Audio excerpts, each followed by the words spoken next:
Good afternoon. I'm Catherine Reed, CEO of American Friends of Magen Adom, and I am delighted to welcome you to what we believe will be a very important conversation that will illuminate really what we've been seeing for the last 2 weeks and how Israel's prepared for what may be coming.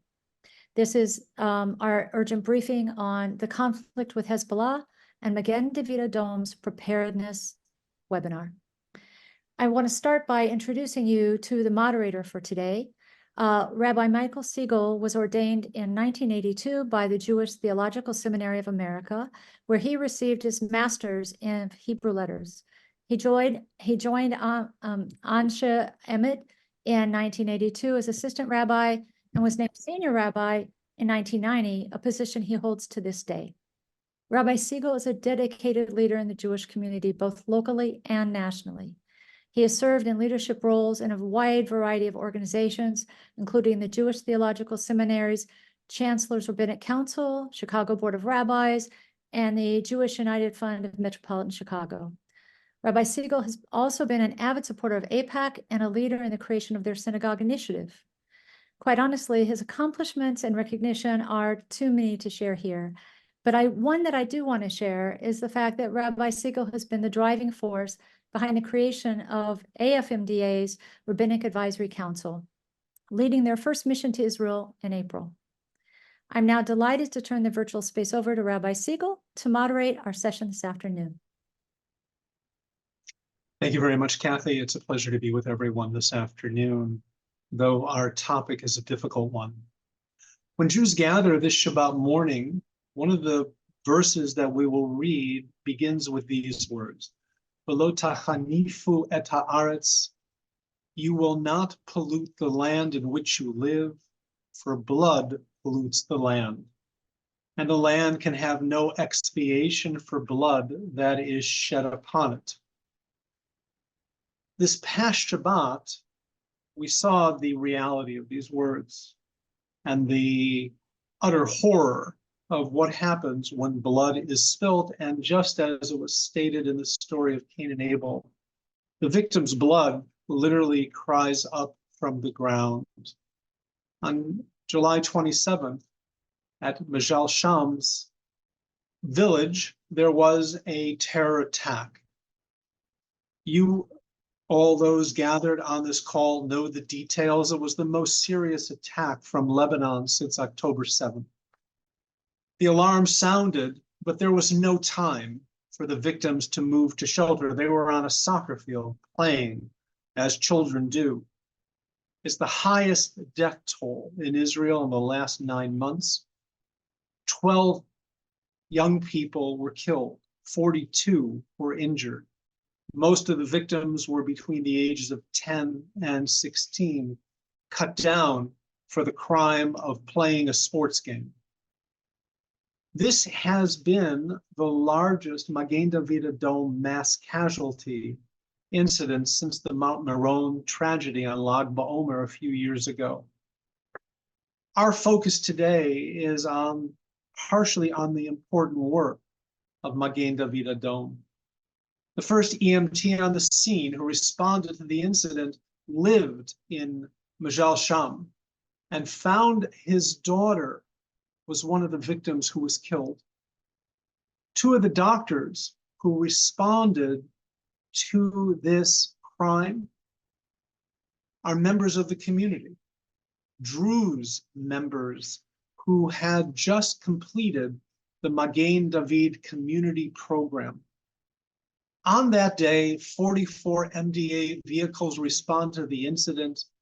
30 of those vehicles were donated by American Friends of Magen Adom. 1 MDA helicopter was used in the incident. Today, we have the special opportunity to have an extraordinary briefing brought to you by American Friends of Magen Adom as to what took place on the ground that day, as well as having a chance to hear about the political aspects on the ground and what is happening today. To help us with that, we are honored to welcome Avi Issacharoff, who is well known to almost all of us, I assume. an Israeli journalist known for his focus on Palestinian affairs. He is a Middle East commentator for the Times of Israel and the Palestinian Arab Affairs correspondent for Haaretz. He's also a guest commentator on various radio shows and current affairs programs on television. Avi is known as one of the creators of the TV series Fauda. During his military service in the IDF, he served as in the Duvdevan unit, having been placed there due to his knowledge of Arabic. In 2008, Avi and Amos Harel published their second book entitled 34 Days, the story of the Second Lebanon War. We welcome you, Avi, and are honored to have this opportunity to speak with you. We'll also have the opportunity. Thank you so much, Avi. It's also our honor to be joined by Uri Shacham, the Director General's Office Chief of Staff for Magen David Adom. Uri has several decades of experience as a paramedic, including duty abroad in MDA's medevac helicopters, and has responded to dozens of terror and rocket attacks. He's also Magen David Adom's liaison to the Red Cross and Red Crescent movement. In that capacity, he plays a significant role in Israel's international relief efforts. We're going to hear from Uri as to what happened and how Magen David Adom responded in such a remarkable way. So let's begin. Avi, we are very thankful that you are joining us this afternoon. With your extensive background in reporting on the Palestinian conflict in Gaza and the situation in Lebanon, can you take a few moments and provide some insights into what has led us to the current situation? So thank you very much for the introduction. I have to apologize for all the noises in the background, but it's a kind of a very hectic day following what happened in the Middle East in the last 48 hours, which you probably all know. One is the assassination of Fuad Shukr, or Haj Mohsen, the man who's considered to be the Hezbollah's chief of staff in the Dahya, at the heart of the Shiite suburb of Beirut. And the other one, that was the assassination of the head of the political bureau of Hamas, Ismail Haniyeh, a man that I got to meet a few times in Gaza while I was covering Hamas, while I was covering the Gaza Strip. And he was assassinated in Tehran. It wasn't publicly said that Israel was behind this, but it's generally believed that Israel is behind the assassination in Tehran. Israel did acknowledge the assassination in Beirut, in the Dahya. What led us here is, of course, a very big question. But of course, we cannot ignore one big, very important day, which is October 7th. The war that started after that, the war that started in the north immediately after that, the situation that Israel finds itself dealing with two fronts, one in Gaza versus Hamas, and one in the north versus Hezbollah. But I think that we all agree that what happened in Majdal Shams a few days ago, when 12 kids were killed by a rocket that Hezbollah shot accidentally, although they do not acknowledge that it was their mistake. It is their mistake. They shot it. They wanted to, of course, to kill Israeli soldiers on the Hermon Heights, but mistakenly, they hit the village of Majdal Shams. Since then, it was pretty clear and obvious that Israel is going to retaliate. It took a few days, but then Israel found the right opportunity to hit the chief of staff, as I've mentioned, Fuad Shukr, and to kill him and another bodyguard and another Iranian Revolutionary Guard officer that was right next to him. That was Israel's retaliation for what happened in Majdal Shams. The other event, which people consider that Israel is responsible for, Ismail Haniyeh's assassination, is of course following October 7th, and what was said by Israel back then, the day after, that from that moment on, all Hamas's leadership, everyone, including everyone, whether they're from the military wing like Mohammed Def, or from the political bureau like Saleh El-Arouri or Ismail Haniyeh, will be targets for assassination, for the killing. Those people that were involved in October 7th are about to be killed by the Israelis. Simple as that. And this is the results of what happened on October 7th.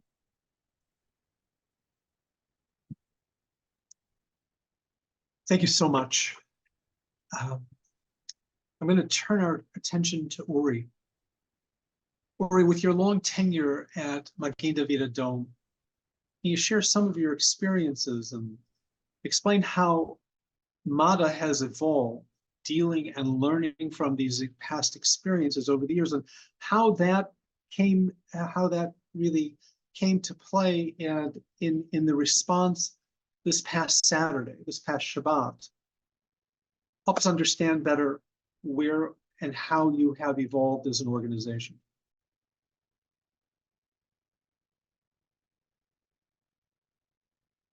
Yeah, I think that the basis of Magen David Adom response to the incident in Majdal Shams lies back in the 90s and the beginning of the 2000s. That time we experienced terror attacks on a daily basis or a weekly basis, and then Magen David Adom actually started evolving and developing its state-of-the-art response for mass casualty incident. Unfortunately, because of the amount of terror attack back then, our methodology of Magen David Adom methodology is considered one of the leading in the world, and is actually being taught by Magen David Adom for emergency organizations around the world. How do you organize a scene? How do you make sure that you triage the victims fast and in the right order? How do sorry, my radio just came in. They are shooting missiles to the northern border right now. Yeah, as we speak. So the basics lies over there. But Rabbi Siegel, you mentioned the Second Lebanese War in 2006. Already back then, Hezbollah shot missiles that hit civilians. One of the most influential incidents happened in the city of Haifa in the north of Israel, where two missiles hit a very dense neighborhood in one Saturday evening, and causing Magen David Adom to deal with 7 different scenes at the same neighborhood. One of the lessons learned back then was that we are facing a new challenge, that we are facing not only an isolated attacks like we had from the terror attacks where terrorists were exploding in buses, rather than multi-scene incident. And this is when we actually started developing two things. The first one was a technology that will issue ambulances, that will issue on-call volunteers, that will dispatch them automatically to different scenes. Because when you have 7 different scenes, you cannot control this by human being. It's overwhelming. And the other methodology is how to make sure that there is a Magen David Adom medical professional in each and every scene, because we want to witness with our own eyes that even though if no calls are coming, still that nobody is hurt and is not able to call. Now put this together, and 20 years that the Gaza envelope has suffered from continuous rocket attacks, and Magen David Adom responding for several escalation, like each second or third year, we came to a point where Magen David Adom has in place a technological system which is AI-based, and knows to send ambulances, on-call first responders, and any medical professionals to a scene, that can provide an overview for a commander back in the dispatch, and know to prioritize victims according to their medical need. Take all of this and put it on what happened in Majdal Shams, and I guess that we'll go more into details, but this is the framework that actually made us respond so efficiently, although the consequences are tragic. It's really remarkable what Magen David Adom has accomplished and how it has learned and evolved. But I do want to underscore the fact that Magen David Adom is a life-saving organization and brings together the full spectrum of the state of Israel. And the fact that Druze are being prepared just as the Arab community is being prepared, just as the Palestinian community is being prepared, and as part of this remarkable effort is something that I think we can all take justifiable pride in. And I just want to thank you, Uri, for all the important work you do. Avi, I want to come back to you.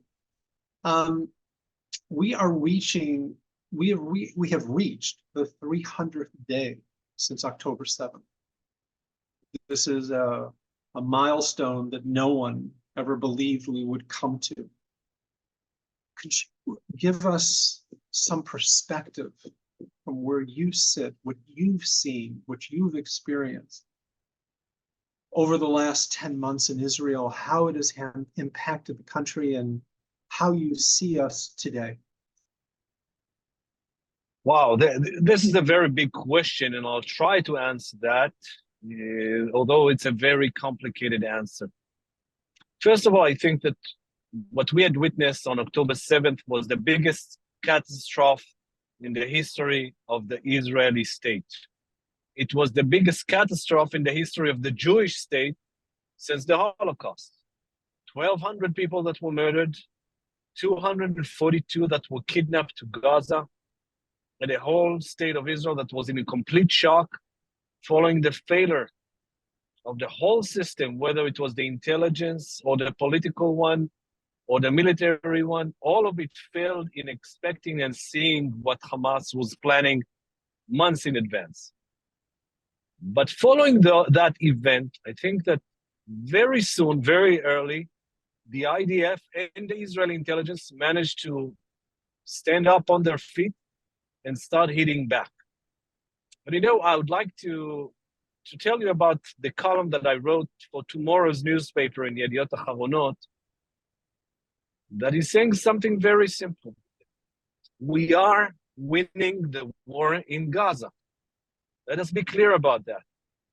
After the first day of the war, which was terrible, it was the biggest blow for Israel's security and for Israel's citizens. Right now, we are winning the war big time.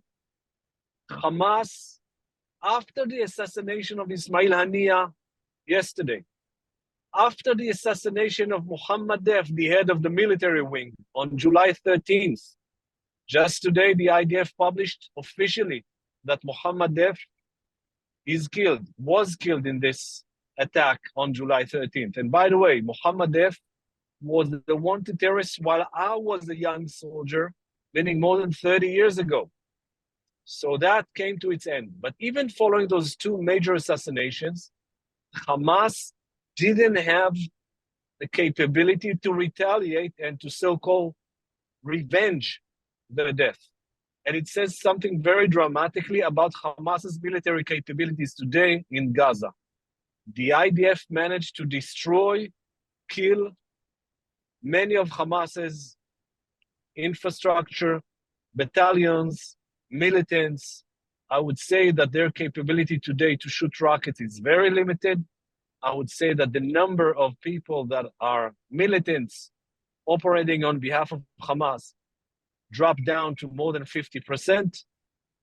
And I would say that there's a very impressive achievements for the IDF in the field. I think that while I was visiting there, while I was with the IDF troops, embedded with them, in Gaza. I saw it in my own eyes, and it was kind of shocking, I have to say.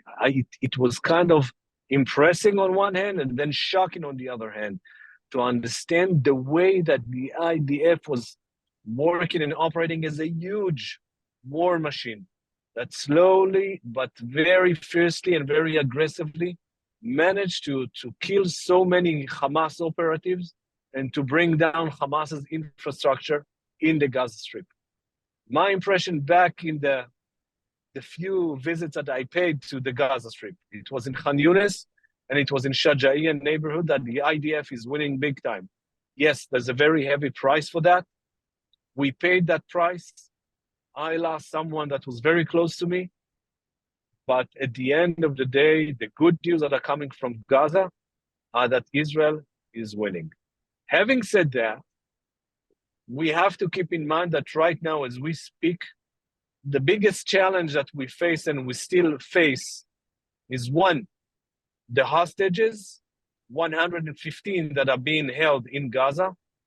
And this thing needs to come to its end. And this thing, the government of the state of Israel needs to push in order to complete a deal that will bring to their release. And the other big challenge, it's our enemies from the north, meaning Hezbollah and Iran. And we understand today that the biggest security challenge that the state of Israel is facing is not anymore from Gaza, from Hamas, but from Hezbollah and from the Iranians. And this is, if you ask me, what we need to focus on, meaning to end the war in Gaza as soon as possible, because we're winning there and the challenges are different. And the biggest challenge that is waiting for us today is in the north, and we need to focus on our energies and our military capabilities in dealing with Hezbollah. So, Avi, I know your time is short, and I want to ask a follow-up to that. The rabbis told us long ago that prophecy has ended. So I'm not asking you to be a prophet, but I am asking if you could give us some insight as to what we might expect as a response now from Hezbollah and Iran in terms of the recent events. So first of all, to be honest, I don't know. I can only assume, I can only guess, and please think about it as only kind of a wild guess. I assume that Hezbollah, Iran, and even the Houthis in Yemen, together with the Shiite militias in Iraq, are going to try and shoot rockets towards Israel simultaneously at the same time at some point. Whether it's going to happen tomorrow or the day after, but in the next few days, maybe a week, maybe less, we're going to witness some kind of so-called retaliation from Iran for the assassination of Ismail Haniyeh on their territory in Tehran. And it was a remarkable operation, I must say. And the other one is the retaliation of Hezbollah for the killing of Fuad Shukr in the Dahya, after they said that if Israel will attack in the Dahya, they will attack back. What we will see is probably launching of hundreds of rockets at the same time towards Israel, coming from different fronts in order to damage Israel as much as possible. And then, again, another wild guess, they will try to stop and say, this is our retaliation. We don't want to go into a large-scale war for their own interests. Why, if you ask me? Because they know that a kind of long-term war or a large-scale war will probably bring Israel to retaliate heavily, including against their nuclear facilities. And for Iran, the most important thing is to keep their nuclear facilities safe. So going into a kind of a very large-scale war against Israel won't be beneficial for the Iranians at the end of the day. So I think that their retaliation will be limited, trying to be accurate, let's say, against military bases, and then announcing that this is the end of their retaliation. Thank you for that answer, Avi. Uri, I want to come back to you now. It has been 300 days MADA has also evolved, just as Avi talked about the evolution of the IDF. MADA has also evolved. And so, given what you faced last Saturday, can you walk us through MADA's preparation process for such an event and how those protocols were developed and how they were enacted last Saturday? Well, yes, I think that immediately after, in the aftermath of October 7th, we looked into what was a good response in our views, and maybe similarly to the defense of missiles that the state of Israel has. You know, we have the arrow system, which is the can intercept ballistic missiles. We have the David slingshot, which intercepts medium-range missiles, and we have Iron Dome, which intercepts rockets. Magen David Adom has actually developed 3 layers of defending life. We said on October 7th, we've seen that communities that were prepared, that had that was trained and that they had equipment, responded very good to their own victims, even if roads were blocked and access was denied. And we said, if this worked well, this will be the Iron Dome for saving lives. And this is when we launched the Magen project. As early as the end of October, we went on a national campaign saying we will provide training for all the communities in Israel, and we will provide them with medical equipment.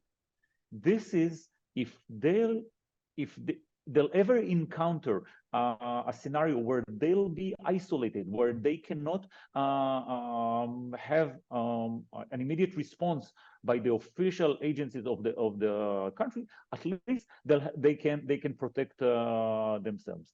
Little did we know when we had the training for Majdal Shams that the equipment that we'll bring and provide them will have such influence or such an impact on a community that is distant 1 hour drive from a hospital, or that is located so far that yes, there are ambulances over there, but it takes time to get to them. And this is the second line of defense. Our David slingshot, in terms of Magen David Adom, are the mobile intensive care units and the ambulances that we send. And we, since October 7th, we made sure that we extend our fleet of ambulances. Looking back 10 months back, we had a fleet of about 1,400 ambulances. And please know, or if you'll compare, the largest ambulance company following Magen David Adom is called Yossi Ambulance, or something of a kind, a private ambulance. All they have is 100. So you cannot even start comparing 1,400 to 100. But since October 7th, we have extended our ambulances for 1,500, more than 1,500 ambulances in a short while. So we take those ambulances and we spread them among our volunteers. Magen David Adom have 30,000 volunteers. And we come to our volunteers and tell them, listen, have an ambulance parked near your house. If God forbid something happens in your community, you are the David sling, and you can respond. And then ask me, okay, so what is the arrow system? How do we protect against the largest incident? Well, this is done by having a countrywide overseeing system that is enabling to sending ambulances from remote locations to Majdal Shams. We send ambulances from the region of Haifa to back up ambulances in Tzfat, and the ambulances in Tzfat went to Majdal Shams. We made sure that if somebody in Israel, and regardless where, is having a heart attack while we are having a mass casualty incident in Majdal Shams, still he's responded. We cannot I would say, disregard our responsibility to provide medical attention to all of the people in Israel. And this is why, even when we have the 3 layers of defense, still the ambulances keep working for what we call day-to-day operations. It's amazing work. And I know that our congregation has donated an ambulance, which is now in use. And it gives us great pride to know that we are making a difference in Israel on the American side, but we thank you for all that you're doing. Avi, one last question for you.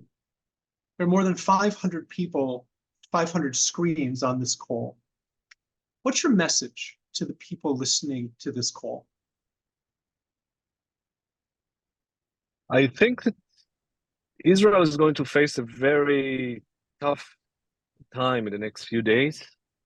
And I know that I'm saying that after October 7th, which was a very terrible time in the history of the state of Israel, but still, we are going to face some very tough days. But at the end of the day, you see that we're winning. At the end of the day, we will prevail and we will win this war, whether it's against the Palestinians in Gaza, Hamas, whether it's against Hezbollah and Iran. And I believe, and I see it on the ground, that the US is with us and the US is supporting the state of Israel. And it's very important to keep that in mind. And the man that was killed yesterday in Beirut, or 2 days ago, in the Dahya, Fuad Shukr, was one of the founders of the armed wing of Hezbollah, the man who was responsible for killing hundreds of Marines and Americans in the attack against the embassy, the American embassy in Beirut in 1983, and shortly after, against the Marine barracks the same year, also in Beirut.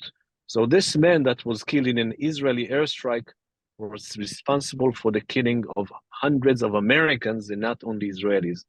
And I think that it's very important to keep that solidarity between the Americans and the US and the state of Israel. Avi, thank you for that, reminding us that this isn't just Israel's war. This is also America's war, and Israel is fighting alongside of the United States, and we are in this together. Avi, thank you so much for making the time for us today. I want to Thank you very much. Thanks for all you do. I just want to continue with a couple of questions that donors have that we've been given, and I'm going to turn our attention to Uri. If Israel's power grid is attacked or Mahdal's centralized command is lost, does Mahdal have the ability to direct resources and respond locally to needs? Well, the short answer is yes. A longer answer is definitely yes. Since October 7th, Magen Adom is preparing for this kind of a scenario, a blackout scenario. Avi mentioned this, that we are expecting a heavily bombardment of the state of Israel. We understand that we might experience prolonged blackout times. And this is why Magen Adom has purchased generators for our stations. We have secondary locations where our dispatches are located. We have generators in the stations themselves. And we actually, in the last 3 days, had a full-scale emergency preparedness drill just dealing with this kind of a scenario. Now, please bear in mind, when we were younger and you would have told me go from point A to point B, I used to use a map book, right? But nowadays, when you say to a paramedic, a 20-year-old paramedic, go from your bedroom to the living room, he could not find it himself because he's using a Waze app or something like this. Yeah, well, it makes me laugh as well because I'm speaking about my kids themselves. So we train. By the way, I'm 70 and I would have trouble finding my way without Waze as well, just for the record. So when we understood that this might be a serious scenarios, we trained for this. And in the last 3 days, we made sure that Magen David Adom is prepared also for this kind of scenarios. And yes, I feel confident. I feel that we are prepared, and I think that we will prevail, as Avi said. So what are MADA's greatest needs at this moment? It could be volunteers, but what are also the top funding priorities that donors should know about? Well, since October 7th and following all the preparedness process that people in Israel are aware of, we are booming with more volunteers requests. People want to volunteer. And I think that this gives us the opportunity to respond better, because if we'll have more volunteers, then we can respond faster to more incidents. The most important source that we need remains ambulances. We need more ambulances. Now, please understand that when we said we want to have 1,500 ambulances, this was based on a preparedness for a war that was thought to be at the 2020. Nowadays, seeing what Hezbollah has, understanding that the Houthis are also threatening Israel and Iran, we need many more ambulances, and each one that supports an ambulance actually support directly the people of Israel. And ambucycles as well. Indeed. The motorcycles, or how we call them, medicycles, first allows us to send medical professional to the scene even before the arrival of the ambulances. Those medicycles provide immediate first care, and then the ambulance comes and evacuate the patient to the hospital. Nevertheless, in a large-scale scenario and blackout scenarios, as I just mentioned, those motorcycles can serve as communication. If we won't have cellular communication, if we won't have radio communication, which is an incident that might happen, not only because of blackout scenarios, but because of a cyber attack coming from Iran, those motorcycles are key in delivering messages, delivering medical treatment, and actually embedding into the overall response for Magen David Adom. I had the opportunity with a number of other rabbis to visit the Marcus Blood Center last year. And for our listeners and those on this call, when you are next in Israel, you must go and see it. It is a remarkable place. But there is also the possibility that in a larger attack, that Israel might need blood donated from the United States, from those who want to be part of that life-saving effort. Is that a possibility? Can we do that? It is possible, but I will just say one thing about the new Marcus Blood Center. Each time it amazes me that Magen David Adom builds shelters or works underground to secure or to ensure life, while our enemies, they go underground in order to take lives. And I think that makes the difference between people who wear this uniform, and regardless whether they are Jews, Muslim, Christian, or whatever, to our enemies that all they do is try to get us. Now, we do have agreements with blood banks in the States and in Europe, saying that if there will be a shortage of blood in the state of Israel, they will supply blood to us. Now, I'm not saying that if you'll go and donate blood right now, this blood will be kept for Israel. But all in all, it is very important to make sure that each and every blood center in the world has enough blood, because you are helping other people. And yes, those blood centers will help Israel if needed. I can say that our synagogue is part of a blood drive that will be making donations that will create credits in case there is an attack like that. If you're listening and you're involved in the synagogue, I would encourage you to have the synagogue reach out to Magen David Adom for more advice as to how to do this. But I want to end, Uri, by thanking you and Avi for being part of this remarkable conversation. But I want to conclude with something that you just said about the Marcus Blood Center, that below ground, there is the life-saving capacity. And this is what makes Israel, Israel. We are a people that honors life, that chooses life. And it is an honor to be connected to an organization that fulfills this ideal in such a remarkable way. I want to thank everyone for joining us today, and let's hope for a better outcome and better days ahead and more life-fulfilling days as well. Rabbi Siegel, can I say one more thing? Absolutely. First of all, yes. Thank you. First of all, I want to thank each and every one of you that joined us today. Please know that we feel that we are not alone in this war. The fact that people are not here physically doesn't mean that they are not here by heart. And I just want to praise you for making Magen David Adom be prepared. When you support Magen David Adom, you make sure that our people are prepared for anything to come. And the fact that we were so effective in Majdal Shams, and the fact that we were so effective on October 7 is thanks to your support. And we will forever be grateful for this. Am Yisrael Chai. Am Yisrael. Thank you, everyone.